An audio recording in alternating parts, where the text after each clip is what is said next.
talk a little bit about the process of developing the script and how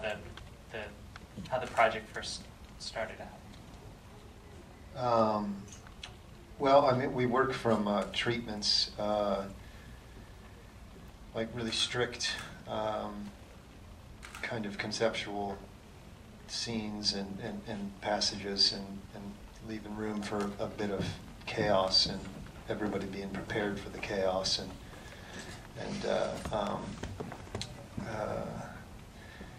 the thing initially was kind of inspired in a way by a friend of Colin and mine's, who had been a drug addict and became like a fire and brimstone born again Christian, and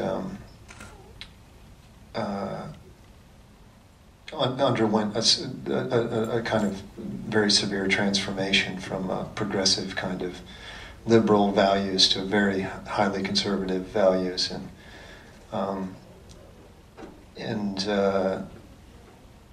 then there was the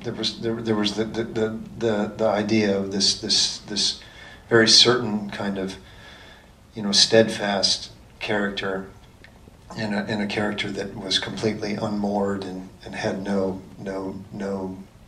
tendency or understanding of that kind of strict conviction, and what would occur between the two of them, and that ultimately there would be some kind of symbiotic relationship where they'd need one another, and they would be dependent on one another, however subtle that relationship may,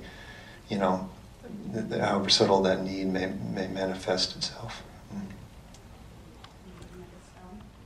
No, well, yeah, it plays a part. I mean, well, it plays a part more in the experiment of the production. That I'm an atheist, and I wanted to fight against that kind of,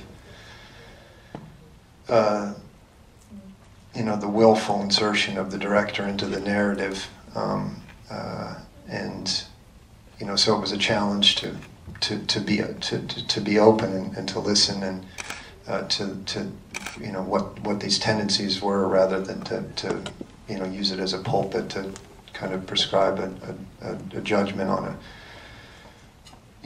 I sort of think that my views are maybe, I'm less interested in them as I am interested in what may take place in my actual view, what I may be able to see. So. Oh, so you mean with his father's stroke? Correct. Yeah.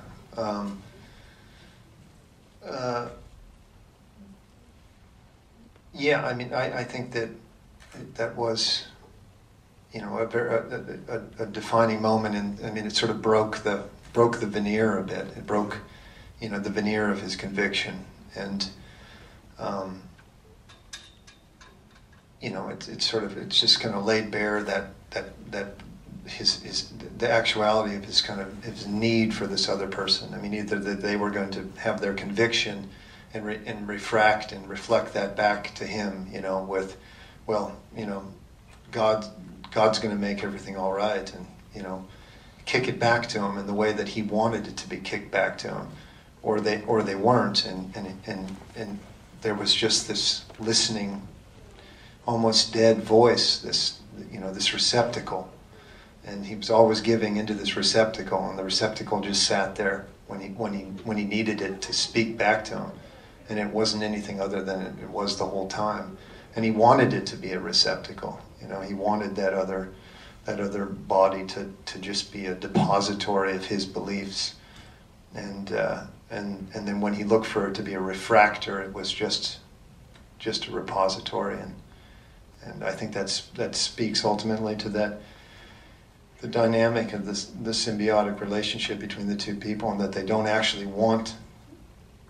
want the other person to become them, even though that may be the pretense that they need one another to be how they are. The believer needs the non-believer, and the non-believer needs the believer. What exactly were your motives with that scene? Well, I think there was, I think Ike was. I mean, what for me, what we were seeing there was one of the few outside interactions in the entire film that exists beyond his and Sean's kind of intimate relationship, and it's like a essentially a caustic kind of confrontational brutish kind of persona that he has, and that he probably is necessary for him.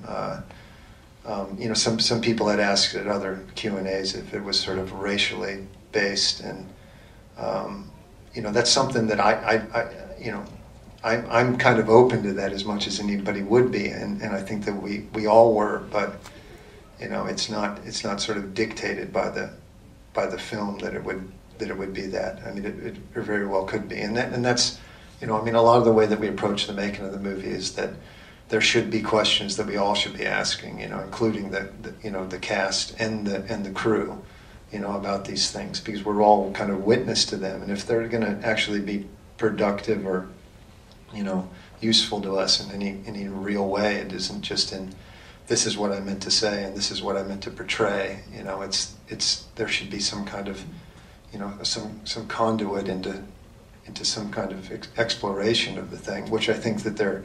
maybe was, particularly in that scene. That if you saw somebody behave that way in a community that's full of white folks, you would you may think it was racially based, but it's kind of, you need more context than that to make that assertion. So I don't know, it's complex as it should be, I think. I was just wondering, when you wrote the script, if you had Will Oldham in mind. Yeah, I think that it was sort of developed ultimately around his persona and like his some of his characteristics, and he's going to be in another film that we're shooting, and it's further sort of developed around nuances in his personality, as I think that films probably should be. There must, it seems that it's the most practical thing to do is to build around the those characteristics of an individual, but initially it wasn't, but then it sort of morphed around it, and it was as much an exploration of Will's personality as it was of Colum's personality, so yeah, I hope that answers the question. We went into a church